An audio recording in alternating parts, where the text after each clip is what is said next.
ये रिकॉर्ड के मुताबिक कह रहा हूं मैं। आदरणीय चौधरी ओम प्रकाश चौटाला जी ने प्रदेश अध्यक्ष बना रखा हूं, एक भी बात बगैर सत्यता के नहीं कहूंगा।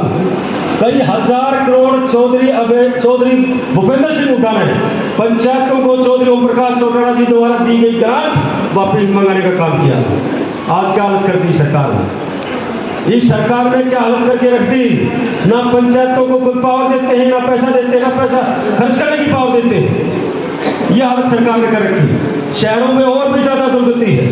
एक बहुत ऐसे कानून बना के लागू कर दिए। शहरों में एक कानून बना दिया प्रॉपर्टी आईडी का। हम भी शहर में रहते हैं, भादुड़ हमारा शहर है और आज का नहीं है, 1875 में बनाया। हमारी पंचायत कभी नहीं रही।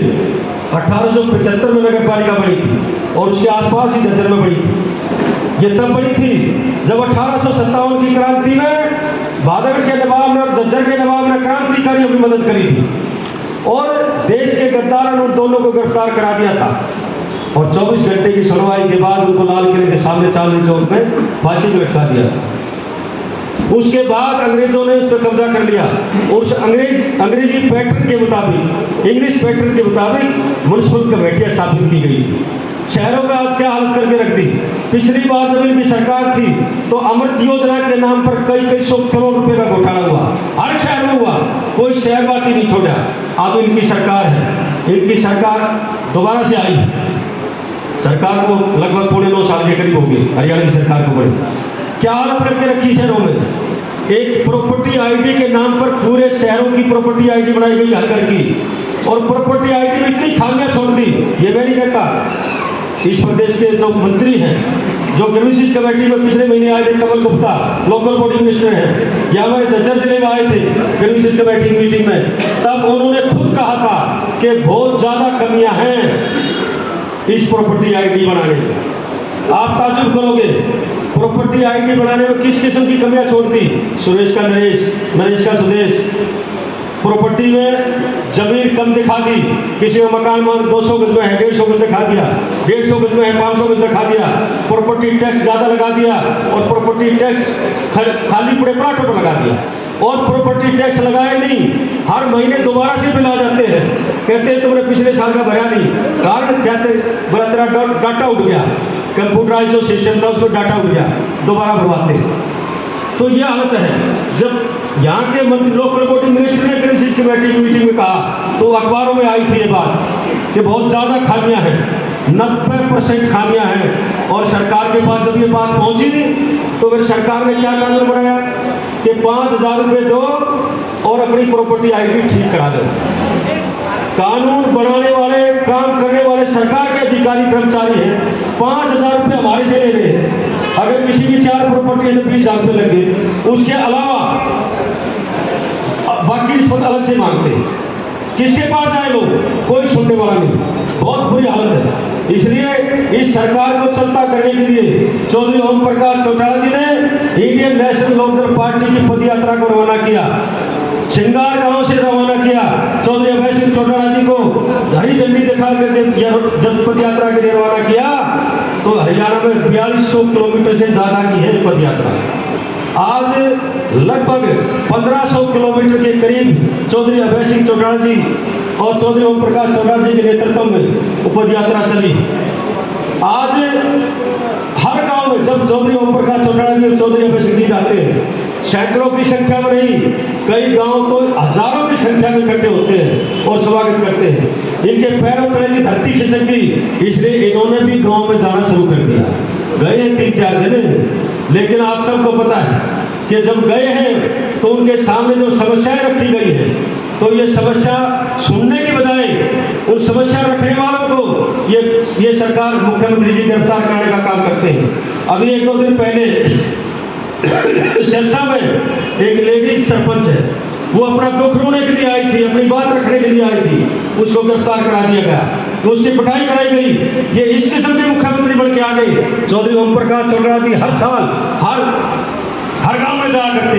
ये तो 9 साल में पहली बार आए हैं, वो भी 3-4 दिन से ही आए हैं। इन्होंने हर दिन किसी न किसी के खिलाफ मुकदमे दर्ज करने के आदेश दिए हैं, जो अपनी ग्रीनविच लेके आए, जो अपनी दिक्कत लेकर के आए, जो अपना दुख रोने के लिए आए। चौधरी ओम प्रकाश चौटाला जी जाते थे हर आदमी की आवाज़ सुनते थे और उस पर तुरंत कार्रवाई करते थे।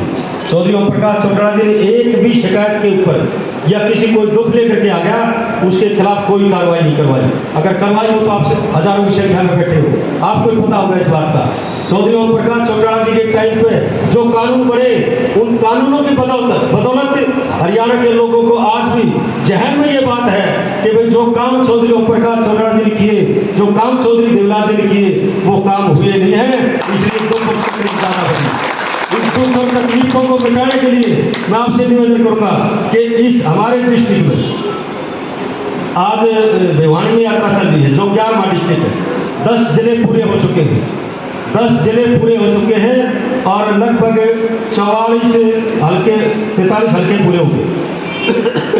मेरे कहने की बात यह है कि बुजुर्गों, साथियों, माताओं, बहनों, एक निवेदन करके अपना स्थान लूंगा कि आपके दिमाग में ताज़ा ये बात है कि भाई जहाँ जहाँ पद यात्रा गई वहाँ कौन कौन लोग, किस किस गांव के लोग कितने इकट्ठे हुए, किन किन लोगों ने पार्टी को ज्वाइन किया।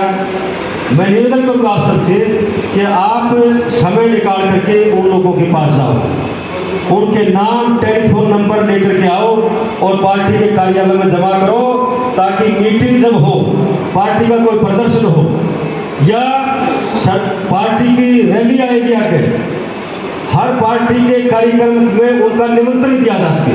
जब पार्टी की तरफ से उनका निमंत्रण जाएगा दफ्तर की तरफ से तो वो जरूर आएंगे। ये नहीं कि आज हमने पार्टी में शामिल कर लिए, आज भी कई दर्जन लोग शामिल हुए हैं। भाई धर्मवीर पार्षद रहे हैं, उनकी वाइफ भी पार्षद रही है, वो काफ़ी संख्या में ये रेणु भी, हालांकि ज्वाइन तो चौधरी अभय सिंह चौटाला जी के सामने कर दिया था, लेकिन इसकी एक रिविशिश थी कि मुझे पटका नहीं पहनाया गया, तो पटका ही फेंक दिया। ये बहुत अच्छी लड़की है, बहुत बढ़िया काम करती है, फिर जिला पार्षद रही है, इसने घर वापसी की है और ठीक गाँव की। तो कोई पार्षद भी हैं, इन्होंने घर वापसी की है मैंने दर्जनों साथियों के साथ। तो मेरा जो कहना था, मैं आपसे निवेदन करूँगा कि उन सब लोगों के नाम लिख करके ले आओ कि जिन्होंने पार्टी ज्वाइन की, ताकि हम हेड ऑफिस में भी भेजें उन नामों को और यहाँ पार्टी कार्यालय में भी उनको दर्ज कराएं, और जब भी कोई इस किस्म का कार्यक्रम हो तो उनको सूचना दें। और सभी से प्रार्थना है कि सभी इस काम में जुटो। ये नहीं कि भाई जो पदाधिकारी बन रहे हैं उन्हीं की ड्यूटी है ये, हम सभी इस काम में जुटे और आगे आने वाली जो सरकार है वो सरकार इंडियन नेशनल लोकल पार्टी की बनेगी। चौधरी ओम प्रकाश चौटाला जी के हाथ में ताकत आएगी तो फिर आपको कहने की जरूरत नहीं पड़ेगी। अच्छे काम किए थे, केवल 3206 नहीं लगवाए थे, 2 लाख के करीब नौकरी लगवाए थे चौधरी ओम प्रकाश चौटाला जी। 3206 तो टीचर वो लगे थे जिस बात को लेकर के चौधरी ओम प्रकाश चौटाला जी की सजा करवाने का काम इन लोगों ने किया था। बुजुर्गों, दोस्तों, इस सरकार में क्या हो रहा है? इस सरकार में 33 भर्तियां रद्द हुई है, एक तो नहीं हुई है, 33 भर्तियां। हर महकमे में वैकेंसी खाली पड़ी है। 2 मिनट का समय लेकर के बात खत्म करूंगा। मुझे जो फील हो रहा है, सबसे ज्यादा अगर इस पीढ़ी का नुकसान सरकार ने किया है तो वो एजुकेशन के मामले में किया है। मुझे याद है कि मैंने एक अखबार में लेख पढ़ा था कि जब सेकेंड वर्ल्ड वॉर हुआ था, दूसरा विश्व युद्ध जब हुआ था, उसमें अमेरिका ने अपने सारे के सारे जितने भी बजट थे, जिस महंगे के बजट थे, वो सारों में कटौती कर दी थी, शिक्षा को छोड़कर के, एजुकेशन को छोड़कर के। तो किसी ने उस समय के अमेरिका के राष्ट्रपति से पूछा कि आपने शिक्षा के बजट में कटौती क्यों नहीं की, बाकी सभी मदों में कटौती क्यों की? उसने कहा था, जवाब दिया था कि अगर मैं शिक्षा के बजट में कटौती करता तो हमारी एक पीढ़ी अशिक्षित रह जाती, जो कि आने वाले समय के लिए बहुत ज्यादा खतरनाक साबित होती है। बुजुर्गों, दोस्तों, रिकॉर्ड के मुताबिक बताता हूँ, लगभग 5000 से ज्यादा स्कूल इन्होंने बंद कर दिए, 3100 प्राइमरी स्कूल, आंगनबाड़ी केंद्र बंद कर दिए। और वो कब बंद किए? जब भयंकर कोरोना का काल चल रहा था। किसको दिए? वो किसको दिए? आरएसएस की एक संस्था है, जिस संस्था का नाम है प्रथम एजुकेशन फाउंडेशन। बॉम्बे में उनका दफ्तर है, एक दफ्तर उनका दिल्ली है। उनके साथ समझौता किया, गुप्त समझौता। लोग डरा रहे थे कोरोना के काल में, और ये हमारी प्रॉपर्टी को बेच रहे थे। 3100 के करीब स्कूल उनको ट्रांसफर कर दिए गए, जिनकी संख्या कई लाख करोड़ रुपए बढ़ती है कीमत अगर लगाए तो। और उन्होंने वहां स्कूल खोले प्ले स्कूल के नाम से, और बड़ी भारी फीस और एडमिशन फीस उसमें लगा दी। गरीबों के बच्चे कहाँ जाएंगे? आज मैं आदरणीय चौटाला साहब की सेवा में कहना चाहूँगा कि चौटाला साहब जब जाया करते थे तो लोगों से पूछा करते, स्कूलों के बारे में पूछा करते, और स्कूलों में अगर कमरे कम होते थे कमरे दिया करते, स्टाफ की कमी होती थी स्टाफ दिया करते थे।